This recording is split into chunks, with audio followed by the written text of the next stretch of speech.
வாழ்க வளமுடன். மேஷ ராசி நேயர்களே 2026ஆம் ஆண்டு உங்களுக்கு எப்படி இருக்குன்னு பார்த்தா இது மேன்மைகளும் யோகங்களும் நிறைந்த ஒரு பொற்காலமா அமையப்போகுது. ஏன்னா வருஷத்தோட 2வது பாதியில குரு பகவான் உங்க ராசிக்கு 4ஆம் இடத்துல போய் உச்சம் பெறப்போறார். இது சாதாரண விஷயம் இல்லைங்க, இது ஒரு மகத்துவத்திலும் மகத்துவம் வாய்ந்த அமைப்பு. தொழில் மற்றும் படிப்பு எப்படி இருக்கும்? இளைஞர்களுக்கு இந்த வருஷம் தொழில் வாய்ப்புகள் அள்ளிக் கொடுக்கும்.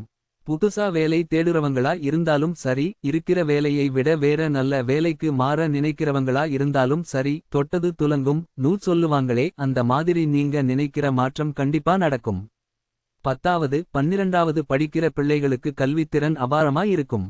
குருவோட அருளால அவங்க படிப்பில பெரிய சாதனைகளை செய்வாங்க. கல்யாணம் மற்றும் காதல் யோகம். கல்யாணம் தள்ளி போயிட்டு இருக்கேன்னு கவலைப்படுறீங்களா?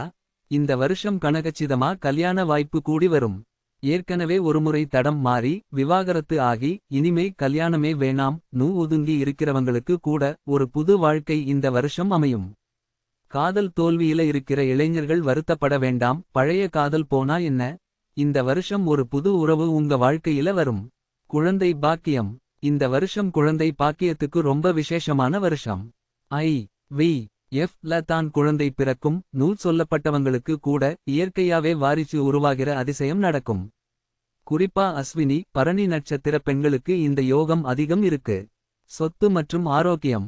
ரொம்ப நாளா சொந்த வீடு கனவுல இருக்கிற மேஷ ராசிக்காரங்க இந்த வருஷம் கண்டிப்பா உங்க புது வீட்டுக்கு கிரகப்பிரவேசம் செய்வீங்க. அதுக்கான முகாந்திரம் தானா நடக்கும். ஆரோக்கியத்தை பொறுத்தவரை நோயாளிகளா இருந்தவங்க கூட இந்த வருஷம் நல்ல சுபிட்சம் பெற்று புது தெம்போட எழுந்து நடப்பாங்க. பெண்களுக்கு ஒரு விசேஷ தகவல். கலைத்துறை விளையாட்டுத் துறையில இருக்கிற பெண்களுக்கு இந்த வருஷம் ஒரு பெரிய அங்கீகாரம் காத்திருக்கு. சொல்லப்போனா தேசிய விருது வாங்குற அளவுக்கு கூட உங்களுக்கு யோகம் வலுவா இருக்கு. ஜோதிடரின் வாக்கு மொத்தத்துல பார்த்தா மேஷ ராசிக்கு இது எல்லாத் துறையிலையும் முன்னேற்றத்தை தரக்கூடிய ஒரு அற்புதமான ஆண்டு. வரும் வாய்ப்புகளைச் சரியா பயன்படுத்திக்கோங்க, வெற்றி நிச்சயம்.